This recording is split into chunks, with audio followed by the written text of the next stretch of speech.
China has the big four, the emergence of its own new tech leaders, that's Pinduoduo, Shein, ByteDance, and Huawei. Before the Ukraine war, Chinese brands accounted for 45% of the smartphone market in Russia. Now, a year later, it is almost 95%. With annual sales of electric vehicles already above 30% of all cars in China, the mood there remains optimistic. As Maotai's popularity grows, so has its share price. In June 2020, it surpassed China's biggest bank, climbing to reach a valuation of over $500 billion in 2021. Several decades back, China was simply known as the source of inexpensive T-shirts and imitation electronics. Fast forward to today, and it's the nation leading the charge in the global tech race. No kidding, they aren't just keeping up with Silicon Valley anymore, they're outright competing with it, and at times pulling ahead. But how? That's the billion-dollar, or more accurately, trillion-dollar question, because that's the level of investment they're pouring into innovation. Now let's get this straight. This isn't some sort of accidental underdog success story. It's a carefully executed transformation built on meticulous planning, strategic investments, and an incredibly bold vision that seems almost unthinkable in scope. So what exactly did China do? How did they evolve from a country trying to catch up to one that's now defining the rules? Let's explore. Here's something you may not know. Most countries talk a big game about innovation, but few actually follow through. Sound familiar? Politicians making speeches, promising progress, unveiling grand plans, and then nothing. China, however, is a whole different story. When China makes a plan, it delivers. Case in point, the National Innovation Plan. At first glance, it might sound like another government report, but in reality, it's more of a checklist for a full-scale tech revolution.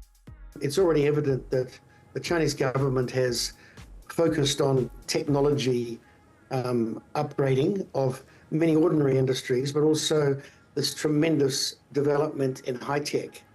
And this is because they don't expect the engine of the economy that the property sector has constituted to return to be the same as it was before the bubble collapsed. It's a very important innovation. We see it in clients we have in the robotics sector. Chinese ports are at the moment involved in a tremendous upgrade. So this is real. Also, credit to private companies in the tech sector has loosened considerably. So it won't replace what property has been, but it will play a major role. And I think it's going to be a significant component of trying to reach this 5% GDP growth. Here's how specific it gets. The plan didn't just state, we need more innovation. It outlined precise details, such as the exact funding allocated to research and development, the cities designated to become tech hubs, and the industries they aim to dominate. No vague intentions, just well-defined, actionable goals. One prominent example is Shenzhen. Ever heard of it? If not, prepare to be amazed. Back in the 1980s, Shenzhen was nothing more than a quiet fishing village, unremarkable and far from being a hotbed for innovation. But then the government intervened, granting it special economic privileges such as reduced taxes, incentives for foreign investors, and immense support for startups. A few decades later, Shenzhen earned the nickname Silicon Valley of Asia. Global tech giants like Huawei, Tencent, and DJI have their headquarters there, and technological progress occurs at a blistering pace. And it doesn't stop with Shenzhen. Cities like Beijing and Hangzhou have also become magnets for tech talent due to calculated planning and strategic investments. Of course, even the best-laid plans need sufficient resources. And in China's case, resources are abundant. Let's break down how they're utilizing billions in funding. We want a level playing field for our companies, and what we see is massive subsidies in the EV sector in China, which is of course unleveling our playing field, and we do not accept this in the internal market for our companies, so we do also not accept it for Chinese companies. Are you enjoying this video? If yes, please hit that like button, share it with others, and don't forget to subscribe for more fascinating insights about China's development and global influence. Now, back to the story. Here's an eye-popping statistic: $440 billion.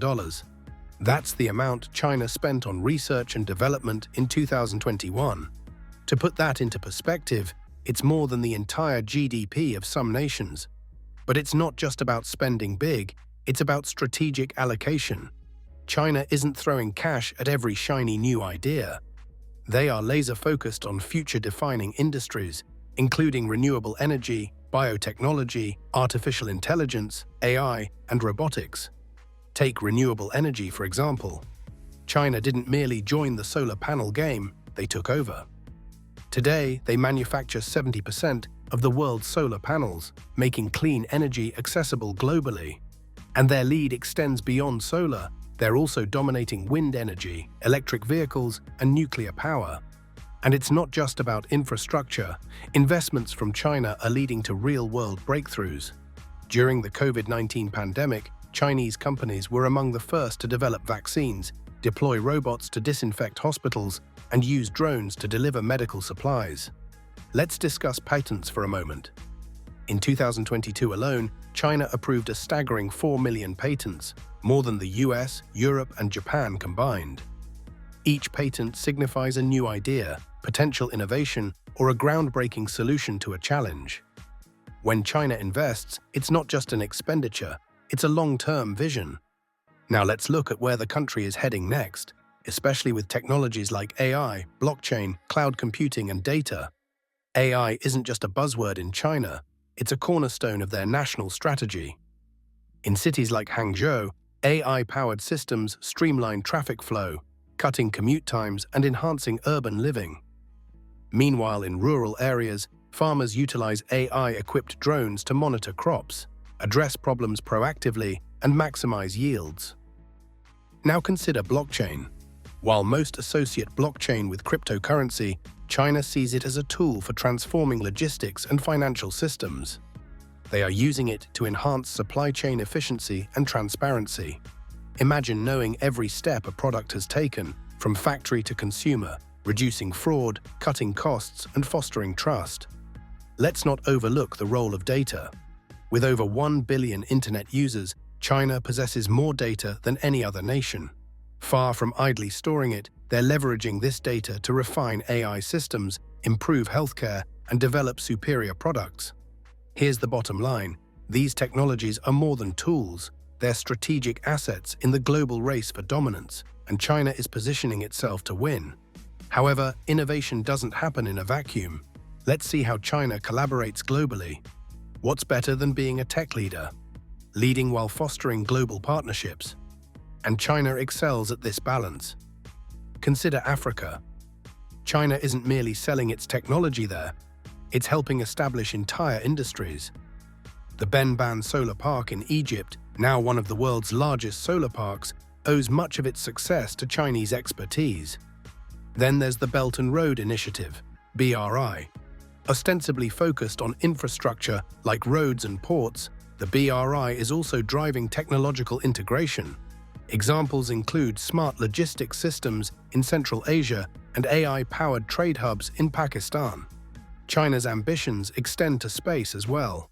They're not just launching rockets, they're working with international scientists on lunar and Mars missions.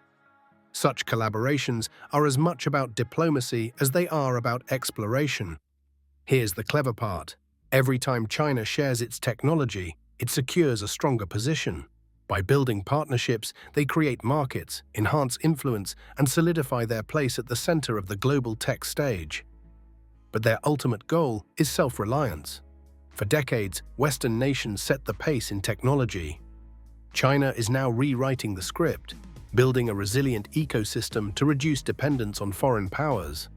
Consider Huawei's response to US sanctions that barred them from using Google's Android. Instead of floundering, they developed their operating system, Harmony OS, and carried on innovating. This strategy isn't limited to software. China is investing billions in semiconductor production, ensuring that they control the chips powering everything from smartphones to advanced supercomputers. This shift isn't just about weathering external pressures, it's about setting the global agenda. A self-reliant China dictates its own terms, and that's a game changer. So what lies ahead? Will China's rise inspire other nations to emulate its model, or will it provoke new global tensions?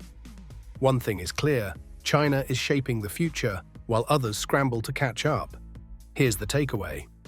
China isn't just embracing innovation, It's taking the lead. From massive funding to cutting-edge technology and strategic global collaborations, it's changing the rules of the game. Now we'd love to hear from you.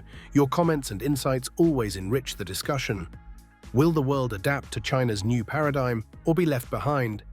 Share your thoughts. When the 21st century's history is written, will it be penned in English or Chinese? For more engaging content like this, please like, share, and subscribe. Stay tuned as we dive deeper into China's phenomenal journey of growth and global influence. See you in the next video.